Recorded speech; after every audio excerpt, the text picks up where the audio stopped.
Jadi saya ucapkan selamat datang, selamat tahun baru.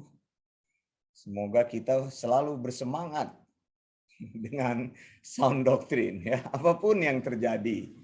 Karena pengajaran-pengajaran firman Tuhan harusnya mengubah hidup kita, bukan lingkungan yang ada yang mengubah hidup kita.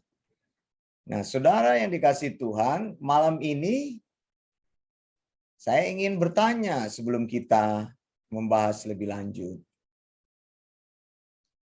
Di mana pertama kali Alkitab mencatat orang berdoa? Karena kita membicarakan tentang doa, maka kita akan mulai menelusuri tentang pemahaman berdoa itu sendiri. Karena berdoa adalah kebiasaan orang percaya. Nah, sekarang pertanyaannya, di mana pertama kali kita menemukan itu di dalam Alkitab? Kira-kira di mana? Ada yang tahu? Kejadian. Di Kejadian. Tentu saja kita mulai dari kitab Kejadian, betul nggak? Karena Alkitab dimulai dari kitab Kejadian dan berakhir di kitab Wahyu. Kita akan selidiki dari kitab Kejadian. Tapi di mana di kitab Kejadian dicatat orang berdoa kepada Allah? Di mana? Ada yang tahu? Silakan. Kejadian 20 ayat 17. Kejadian 20 ayat 17. Ada pendapat dari Pendeta Erna, Kejadian 20 ayat 17. Coba kita lihat. Kejadian 20 ayat 17. Saya buka. Kejadian 20 ayat 7? Bukan ya? Sebentar, saya lihat dulu ayat 17. Dikatakan, lalu Abraham berdoa kepada Allah, dan Allah menyembuhkan Abimelek dan istrinya dan budaknya perempuan, sehingga mereka melahirkan anak. Ya, ini ada kata berdoa. Kemudian ayat 7 tadi. Pendeta Marcella katakan, jadi sekarang kembalikanlah istri orang itu sebab dia seorang nabi. Ia akan berdoa untuk engkau. Oh, ini pernyataan tentang doa. Maka engkau akan tetap hidup. Tapi jika engkau tidak mengembalikan dia, ketahuilah engkau pasti mati. Engkau dan semua orang yang bersama-sama dengan engkau. Ada lagi yang mempunyai pendapat? Di mana? Coba kita mengetahui tentang doa, tapi kita menyelidiki. Kita akan menemukan di mana pertama kali orang berdoa. Kejadian 25 ayat 21. Oh, Kejadian 25 malah lebih ke sana. Yang pertama kali, jangan ke sana. Ke sana kan sudah lebih jauh lagi. Di mana? Ada yang tahu? Saya berikan ayatnya. Tentang pertama kali orang berdoa kepada Tuhan. Nanti kita akan periksa alasannya apa begitu. Mengapa? Coba lihat di dalam Kejadian 4 ayat yang ke-26 ada kata yang menarik di sini. Atau kalimat menarik. Kejadian 4 ayat 26, lahirlah seorang anak laki-laki bagi Set juga. Dan anak itu dinamainya Enos. Waktu itulah orang mulai memanggil nama Tuhan. Calling the name of the Lord. Catatan Alkitab di sini mengatakan waktu itulah orang mulai memanggil nama Adonai. Ya kan? Kata Tuhan di sini dalam tulisan huruf besar semua. Nah, sekarang ada pertanyaan bagi kita semua. Mengapa Kejadian 4 ayat 26 ini dicatat sebagai pertama kalinya orang berdoa kepada Tuhan? Sedangkan sebelumnya sudah ada catatan orang berbicara kepada Tuhan. Adam berbicara kepada Tuhan. Betul nggak? Coba saudara lihat di dalam pasal sebelumnya. Kan kita sedang ingin memeriksa pertama kalinya orang berdoa kepada Tuhan. Tapi saya mengatakan Kejadian 4 ayat 26 ini, pada waktu itulah orang mulai memanggil nama Tuhan. Nah, apa signifikansi ayat ini bagi kehidupan orang percaya? Kalau kita baca di sini, ada nama Set. Tapi narasi Alkitab tidak mencatat apa yang dilakukan oleh Set. Tidak ada. Kemudian ada nama di sini Enos. Kita tidak menemukan catatan yang banyak tentang Enos. Tapi mengapa Alkitab menuliskan di Kejadian 4 ayat 26 bahwa di zaman Set dan Enos ini orang mulai memanggil nama Tuhan. Aneh, padahal manusianya tidak pernah dijelaskan dengan sejelas-jelasnya. Siapa itu Set? Set itu adalah anak Abraham laki-laki yang ketiga, ya kan? Kemudian Set mendapatkan anak Enos. Tapi tidak dicatat tentang Set dan Enos ini dengan sejelas-jelasnya. Cuma perhatian kita tertuju pada catatan Alkitab pada waktu itu orang mulai memanggil nama Tuhan. Nah, sekarang ada pertanyaan kita. Kan sebelumnya Abraham, maksudnya Adam, saya seringkali nama Adam dan Abraham seringkali saya mengucapkannya terbalik-balik. Nah, Adam sudah pernah berbicara kepada Tuhan, tapi tidak pernah dicatat mulai memanggil nama Tuhan. Nah, saudara, beberapa komentator Alkitab menamakan ayat ini adalah permulaan orang beragama. Kejadian 4 ayat 26 ini. Jadi pertama kali sekte yang disebut dengan YHWH itu atau Adonai itu muncul di masa Set dan di masa Enos itu. Sebelumnya tidak pernah dicatat tentang aturan orang memanggil nama Tuhan. Tapi di sini sudah mulai ada sebuah kebiasaan baru orang memanggil nama Tuhan. Sesudah itu nanti kita akan melihat di dalam Alkitab bahwa Alkitab menuliskan istilah yang sama. Memanggil nama Tuhan. Ada Abraham memanggil nama Tuhan. Coba di mana sesudah itu memanggil nama Tuhan? Ada yang tahu? Periksa di dalam Alkitab. Kejadian Sebentar, 13 saya ambil, saya ayat punya. 4. Kejadian berapa? Kejadian 13 ayat Kejadian 4. 12. 13. 13. Sebentar ya. Saya buka dulu Alkitab saya di sini supaya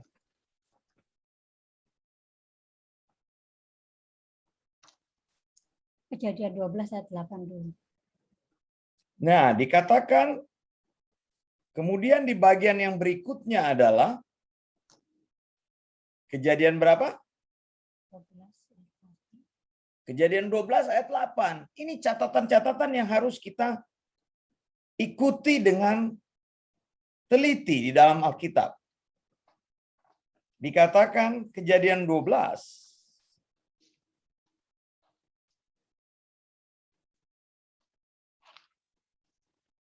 Kejadian 12 ayat 8. Coba lihat. Kemudian ia pindah dari situ ke pegunungan sebelah timur Betel. Ia memasang kemahnya dengan Betel di sebelah barat dan Ai di sebelah timur. Lalu ia mendirikan di situ mezbah bagi Tuhan dan memanggil nama Tuhan. Abraham meneruskan kebiasaan ini. Pertama kali orang memanggil nama Tuhan itu dalam Kejadian 4 ayat 26. Dan itu adalah tonggak permulaan yang disebut dengan agama Yahweh atau agama Adonai. Karena mulai orang berdoa, memanggil nama Tuhan. Nah, sekarang kita teliti lebih jauh lagi. Maksudnya memanggil nama Tuhan itu apa? Coba. Maksudnya menurut saudara memanggil nama Tuhan itu apa? Apa? Berdoa. Ya, betul berdoa. Maksudnya bagaimana? Prakteknya bagaimana? Praktisnya bagaimana? Memanggil nama Tuhan. Ada teolog yang mengatakan memanggil nama Tuhan itu adalah berteriak-teriak memanggil nama Tuhan secara kuat. Adonai, Adonai, Adonai. Begitu. Itu maksudnya memanggil nama Tuhan. Jadi berteriak memanggil nama Tuhan. Adonai, Adonai, Adonai. Tetapi ada juga yang memahami bahwa memanggil nama Tuhan itu maksudnya berhubungan dengan relasi. Jadi ketika seorang memanggil nama Tuhan berarti dia mempunyai hubungan dengan Tuhan. Tetapi pendapat ini kelihatannya kurang bisa dibenarkan, begitu maksudnya. Mungkin pendapat yang tadi yang lebih praktis. Karena pada waktu itu orang-orang juga belum tahu apa itu relasi dengan Tuhan. Jadi memanggil nama Tuhan adalah berteriak-teriak memanggil nama Tuhan. Adonai, Adonai, Adonai, begitu istilahnya. Begitu. Nah, saudara yang dikasih Tuhan, kemudian bagian berikutnya, tadi kan Kejadian 12 ayat 8, lihat ya, sama kata-kata yang dicatat. Memanggil nama Tuhan. Lalu Kejadian 13 ayat 4.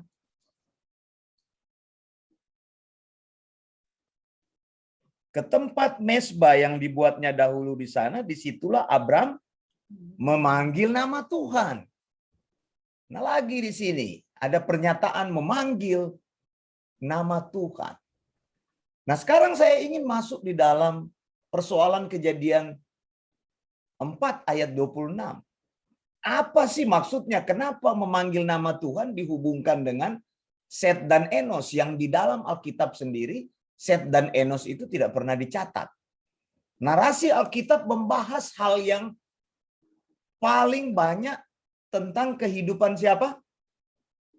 Kain dan Habel. Kain dan Habel. Bukan Set dan Enos. Mungkin cuma di sini kita lihat Set dan Enos, betul nggak? Sesudah itu ada lagi nggak Set dan Enos? Nggak ada lagi selain di dalam pembahasan silsilah. Nah, saudara, cara melihatnya begini. Cara melihatnya. Cara melihatnya harus dihubungkan dengan Kejadian 3 ayat 15.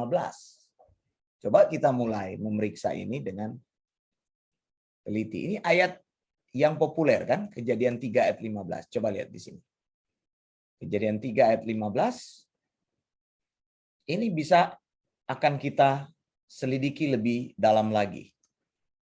Dalam perenungan kita, pembahasan kita, lihat. Kejadian 3 ayat 15. Aku akan mengadakan permusuhan antara engkau dan perempuan ini. Antara keturunanmu dan keturunannya. Dan keturunannya akan meremukkan kepalamu. Dan engkau akan meremukkan tumitnya. Nah, di sini ada istilah keturunan perempuan akan meremukkan kepala ular. Siapa dia? Nah, sekarang kita telusuri di dalam Alkitab. Bahwa Adam dan Hawa mempunyai 2 anak. Laki-laki. Yaitu Kain dan Habel.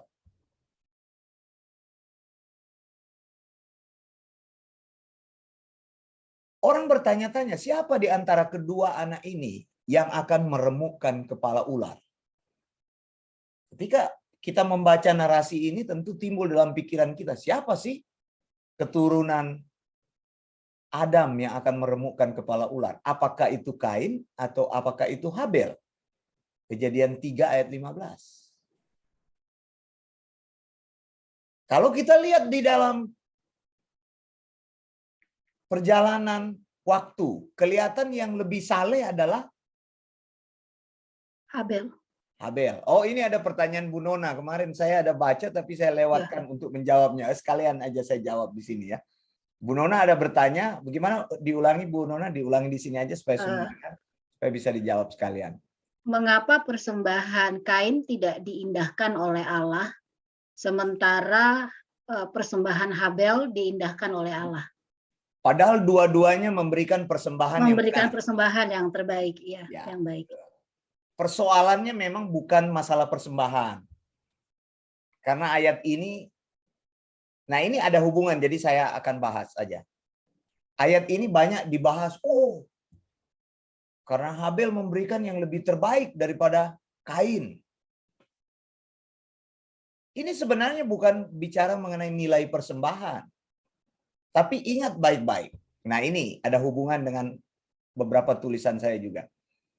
Bahwa pertama kali Adam dan Hawa berdosa, Allah menyembelih apa? Domba. Mengapa kita tahu Allah menyembelih domba? Mengapa?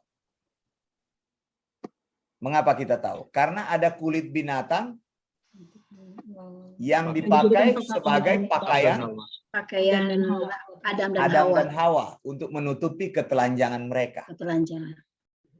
Beberapa penafsir menyatakan bahwa korban binatang itu, ya memang kita setuju dengan Alkitab, dipakai oleh Tuhan untuk harga penebusan dosa Adam dan Hawa. Nah itu sebabnya saya bilang Adam dan Hawa itu masuk surga. Kalau ada orang yang tanya, saudara nanti akan bingung. Adam dan Hawa masuk surga nggak? Nah, bagaimana cara menjawabnya? Ya Allah sudah menebus mereka, mereka masuk surga.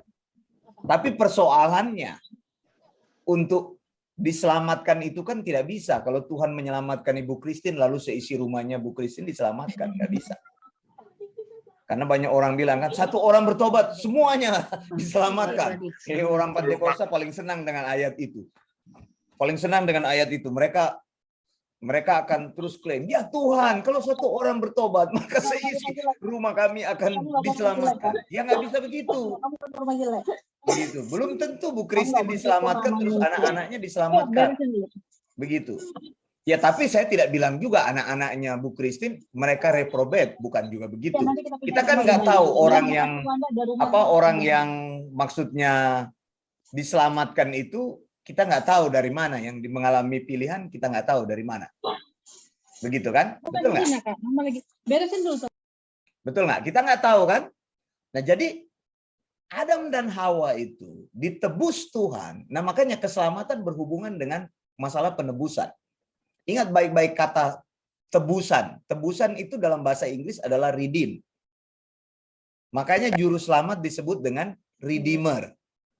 Penebus. Nah, sekarang saya ingin sedikit mengelaborasi bahwa ini juga ada hubungan dengan makanan. Jadi kemarin kan sudah saya tulis. Ada beberapa penafsir berpendapat bahwa sebenarnya ketika binatang dipotong, bukan hanya binatang itu dipakai untuk persembahan, tapi dagingnya juga dimakan. Jadi sebenarnya Adam sudah makan makanan hewan pada waktu dia ada di situ, begitu. Maksudnya di zaman dia, begitu. Karena apa? Karena hewan itu diberikan Tuhan makanan tumbuhan hijau, begitu. Masa manusia makan rumput, begitu. Jadi manusia makan hewan dan hewan yang makan tumbuhan hijau, begitu. Nah sekarang kembali kepada pertanyaan Bu Nona. Penebusan itu menggunakan korban, Bu Nona. Korban itu adalah korban binatang yang dipersembahkan. Itu adalah pertama kali Tuhan mengajarkan sound doctrine kepada Adam. Sekarang kita bertanya, dari mana Habel tahu mempersembahkan korban binatang? Dari mana? Dari Adam. Dari papanya. Dari Adam. Tentu Adam mengajarkan prinsip sound doctrine, meneruskan. Makanya itu sound doctrine harus diteruskan. Dengan cara begitulah keselamatan itu akan terjadi. Jadi bukan persoalan persembahannya Bu Nona, tapi persoalan pada prinsip kebenarannya. Itu sebabnya kenapa kita terus bicara tentang sound doctrine. Kenapa kita terus menyatakan tentang sound doctrine? Karena ajaran yang benar itu akan menghasilkan praktek yang benar. Karena Habel menerima ajaran dari papanya yang benar itu dan dia mempraktekkan ajaran yang benar itu. Tuhan menerima persembahannya itu bukan karena persembahan itu Tuhan mau makan, tetapi itulah lambang keselamatan. Maksudnya diterima persembahan sebagai lambang keselamatan. Dan Kain tidak diindahkan Tuhan sebagai tanda. Jadi ini ada dua tanda di sini. Ada orang pilihan dan ada orang yang tidak terpilih. Begitu kan kalau kita lihat. Yang satu persembahannya diterima. Allah memberikan keselamatan. Yang satu persembahannya tidak diterima. Begitu ya Bu Nona ya. Ada hubungannya di situ. Jadi bukan menyangkut banyak sedikit persembahan atau persembahannya itu lemak-lemaknya yang satu. Ya jelas Kain ini petani, dia mempersembahkan hasil pertanian. Nah makanya orang sekarang kan bilang begitu ya, sekarang kan persembahan tidak lagi dibawa padi, masa padi ya ditukar uang begitu. Dalam rangka mereka mau melegalisasi persepuluhan, kan saya sudah jelaskan hal itu. Begitu. Jadi apa yang diterima orang itu yang diberikan oleh orang. Tapi Kain salah memahami Tuhan. Yang dia pahami adalah apa? Persembahan. Tapi Tuhan sedang mengajarkan prinsip keselamatan. Penebusan. Begitu. Penebusan. Jadi keselamatan ada hubungan dengan penebusan. Begitu. Selalu. Makanya ada nama juru selamat itu karena hubungannya pada penebusan. Jadi kembali lagi di tadi ketika kita berpikir siapa yang akan menjadi the crusher itu ya akan menghancurkan kepala ular. Kita berpikir mungkin Habel karena Habel ini orangnya lebih rohani daripada Kain, tapi ternyata Habel dibunuh oleh Kain. Dibunuh oleh Kain. Habel mati, tersisa Kain. Berarti janji untuk menghancurkan kepala ular itu adalah janji milik Kain. Karena sudah tidak ada anak lagi. Nah, disinilah narasi ini akan menjadi masuk akal. Kenapa? Muncul nama Set. Begitu. Kemudian lahirlah orang yang bernama Set. Karena setelah kita baca nanti di sini sejarah tentang Kain dan keluarganya ditutup, sudah selesai di sini kalau kita lihat. Alkitab katakan Kain berjalan meninggalkan Tuhan. Benar nggak? Saya sudah pernah jelaskan itu waktu kita membahas ayat tersebut. Meninggalkan Tuhan artinya memang betul tadi yang saya bilang. Dalam hal ini Kain ini menjadi reprobate, menjadi orang yang tidak diselamatkan. Ingat predestinasi kan? Kita mempercayai double predestinasi. Yang pertama, Allah mempredestinasikan orang pilihan untuk diselamatkan. Berarti ada predestinasi yang kedua, yaitu apa? Allah juga mempredestinasikan orang yang tidak diselamatkan. Ya konsekuensinya karena ada yang diselamatkan. Masa dua-duanya diselamatkan? Kalau dua-duanya diselamatkan, maka semuanya diselamatkan. Maka Yesus menebus dosa semua manusia.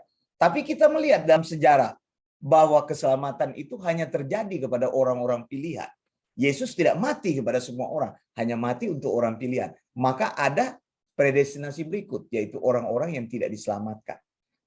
Nah, kita melihat karena sejarahnya sudah terjadi. Oh iya, Kain menjadi orang yang tidak diselamatkan. Tapi apakah seluruh keturunan Kain tidak diselamatkan? Nah, itu cerita lain lagi. Ingat baik-baik, Adam berdosa, tapi Adam diselamatkan Tuhan. Tapi keselamatan Adam tidak diteruskan kepada Kain. Kenapa? Karena keselamatan tidak terjadi secara otomatis. Sound doktrin itulah yang akan menentukan. Kita menyampaikan sound doktrin supaya kasih karunia Allah dinyatakan. Bisa jelas sampai di sini ya. Jadi disinilah kita lihat narasi Set dan Enos itu muncul. Artinya apa? Artinya Kejadian 3 ayat 15 bukan ditujukan khusus kepada keturunan Adam pada waktu itu, tetapi kepada keturunan Adam secara global. Bahwa ada satu manusia yang akan menghancurkan kepala ular. Nah, kan saya sudah jelaskan bahwa ini dipahami salah oleh orang Katolik. Orang Katolik berpikir yang menghancurkan kepala ular itu adalah Maria. Karena dikatakan dia itu adalah perempuan, si. Begitu kan? Jadi Maria dianggap sebagai representasi keselamatan. Makanya orang Katolik tidak percaya keselamatan melalui Yesus. Perantara yang mereka pakai adalah Maria. Lihat betapa luasnya hubungan teologis ini. Dari doa kita bisa mengambilnya kemana-mana. Karena kita melihat standarnya dari situ. Kejadian 4 ayat 26 itu menjadi sebuah titik tolak. Bahwa sebenarnya doa itu adalah apa? Berhubungan dengan rencana keselamatan Allah.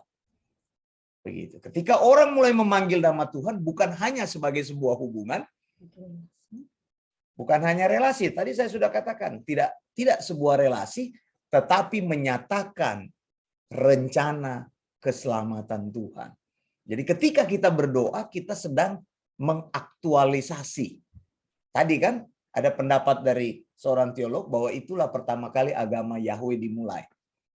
Pertama kali orang memanggil nama Tuhan. Jadi ketika kita berdoa, kita tidak semata-mata membawa pergumulan doa kita atau hubungan pribadi kita dengan Tuhan, tapi membawa rencana keselamatan Tuhan kepada dunia ini. Nanti berikut-berikut saya ingin tunjukkan tentang doa Yosua. Sama, satu garis semuanya itu.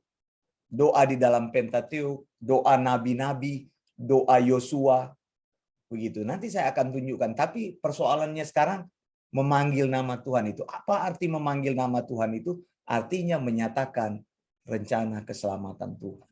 Jadi sound doctrine itu harus dipass on. Tidak bisa ditahan. Tadi itu. Ini sekaligus menjawab pertanyaan dari Bu Nona ini. Sekaligus semuanya ini. Jadi sound doctrine itu jawabannya. Tidak ada keselamatan yang diwariskan. Tidak. Saya juga tidak bisa mewariskan keselamatan kepada anak saya. Mereka akan memilih sendiri keselamatan itu. Tapi pengajaran keselamatan itu harus kita teruskan. Begitu. Makanya kita tidak bisa memaksa orang untuk ikut sound doctrine. Ya terserah. Kamu mau ikut sound doctrine karena mau cari-cari teman. Atau kamu mau ikut sound doctrine memang benar-benar mau belajar. Mereka yang mau bertumbuh di dalam sound doctrine, mereka akan ikut terus sound doctrine. Apapun yang terjadi, engkau tidak mengikuti saya, tapi mengikuti pengajaran firman Tuhan. Dan saya ingin meneruskan pengajaran sound doctrine itu. Sama seperti Adam mengajarkan kepada Kain dan Habel. Tapi apa? Kan dua orang ini masing-masing mempunyai reaksi berbeda. Kain reaksinya berbeda. Begitu. Yang kita lihat kan kalau kita pelajari keturunan-keturunan Kain itu kan hebat-hebat. Saya sudah jelaskan kan. Mereka akhirnya menghasilkan orang yang pemain musik jago. Mereka menghasilkan orang pertambangan yang banyak uang. Pertama kali mengeksplorasi pertambangan. Orang-orang kaya itu lahir dari garis keturunan Kain. Ya bukan berarti orang-orang miskin dilahirkan dari keturunannya Enos. Jadi kita ini cuma dapat sisa-sisanya. Ya tidak, begitu bukan begitu maksudnya. Maksud saya ada orang-orang yang berhasil dalam hidup ini. Tapi mereka jauh dari jalan keselamatan Tuhan. Begitu. Nah kita ini berada di jalan Tuhan dan kita berdiri teguh di dalam sound doctrine itu untuk belajar. Apapun yang terjadi kita berada di jalan yang sempit itu. Saya percaya Tuhan tidak pernah tinggalkan kita. Doa-doa kita kan dijawab. Karena ketika kita berdoa, kita menyatakan rencana keselamatan Tuhan. Amin. Ya, kita ini adalah kita bilang duta besarnya. Adalah surat Kristus yang terbuka. Sound doctrine dinyatakan oleh kita. Kalau kita tidak pernah menyampaikan sound doctrine, kita tidak mendoakan itu, maka sound doctrine itu hanya berhenti di diri kita. Adam sudah betul, dia sudah meneruskan sound doctrine itu. Begitu. Habel buktinya menerima sound doctrine itu. Karena apa? Karena memang Habel terpilih. Saya lihat ini contoh-contoh dua manusia ini. Kemudian nanti ada Esau dan Yakub kan kita lihat. Jadi Kain dan Habel merupakan sebuah contoh. Jadi mengenai persembahan itu tidak menunjuk kepada persembahan Bu Nona. Jadi kalau orang khotbah-khotbah mengenai persembahan itu salah. Bukan itu maksudnya. Tuhan tidak pernah mengajar tentang persembahan. Buat apa Tuhan ambil persembahan dari kita? Persembahan nanti diajar dalam konteks gereja. Karena persembahan itu untuk menghidupkan pekerjaan Tuhan. Bukan untuk memberi makan Tuhan. Jadi jangan bilang, saudara kalau engkau beri persembahan itu engkau beri untuk Tuhan. Ya salah juga ya. Mana ada kita kasih duit untuk Tuhan. Yang ada Tuhan yang memberkati kita supaya kita banyak duitnya. Iya kan? Bukan begitu. Tapi untuk menghidupkan pekerjaan Tuhan. Itu maksudnya. Nanti jangan bilang saya paksa-paksa lagi kasih persembahan. Ya kalau nggak dipaksa nggak pernah mau kasih persembahan. Sudah berapa tahun ikut-ikut sound doktrin nggak mau kasih persembahan. Bagaimana? Cuma mau enaknya saja. Lalu sesudah itu bilang dipaksa. Aduh, beri 1 juta aja sudah ribut di sana-sana. Saya sudah memberi berjuta-juta untuk pekerjaan Tuhan dan saya nggak pernah cerita-cerita orang saya dipaksa untuk memberi persembahan. Orang kalau hatinya benar, tidak pelit, itu tidak akan cerita-cerita tentang persembahan. Begitu. Tapi baru 1 kali saya paksa orang beri persembahan, memang satu-satunya itu memberi persembahan. Ikut pelayanan saya sudah bertahun-tahun, tidak pernah memberi persembahan. Karena memang hatinya pelit. Begitu. Hati orang yang jahat akan ketahuan. Tidak pernah sungguh-sungguh ikut Tuhan. Begitu, akan ketahuan dari situ. Jadi kita tuh bukan karena dipaksa-paksa. Saya sedih sekali kalau dengar orang, kalau nggak disuruh ya nggak kasih. Oh, saya mau kasih sebenarnya. Kasih dari mana? 12 tahun ikut nggak pernah ngasih-ngasih. Nanti kalau nggak ditembak nggak mau ngasih. Itu pun cuma ngasih 1 juta terus cerita-cerita orang di mana-mana. Nggak boleh begitu. Anda punya uang, Anda mau makan sendiri. Kalau Anda hari ini tiba-tiba dipanggil Tuhan mati, buat apa uangmu? Begitu. Uang kita diberikan oleh Tuhan untuk membangun pekerjaan Tuhan. Tadi saya bilang Tuhan tidak mau uang kita. Tapi uang kita menghidupkan pelayanan Tuhan. Berapa banyak orang yang bisa kita kasih makan, bisa kita hidupkan dengan sound doktrin. Karena kita mendukung pekerjaan Tuhan. Orang janda miskin aja mau memberi kok. Tapi janda miskin tidak memberi persembahan untuk Yesus. Ya, ada orang yang khotbah, janda miskin memberi persembahan untuk Yesus. Mana ada, Yesus cuma nonton-nonton yang memberi persembahan kok. Persembahan itu diberikan ke bait Allah kok, itu bukan ke apa itu pekerjaan untuk para imam. Jadi seperti itu. Maksud saya begitu. Janganlah kita mengungkit-ungkit apa yang sudah kita berikan untuk Tuhan.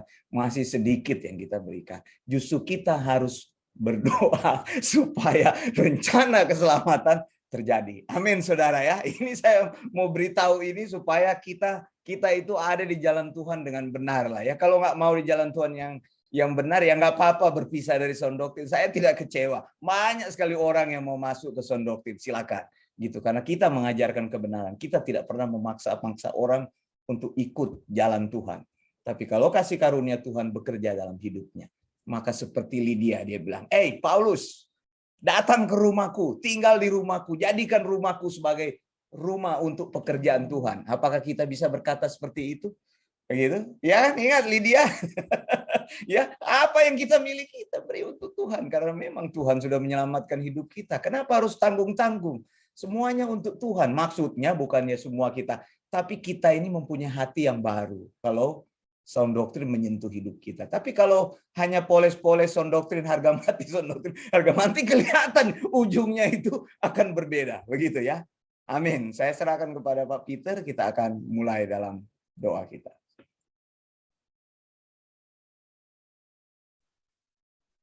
Puji Tuhan.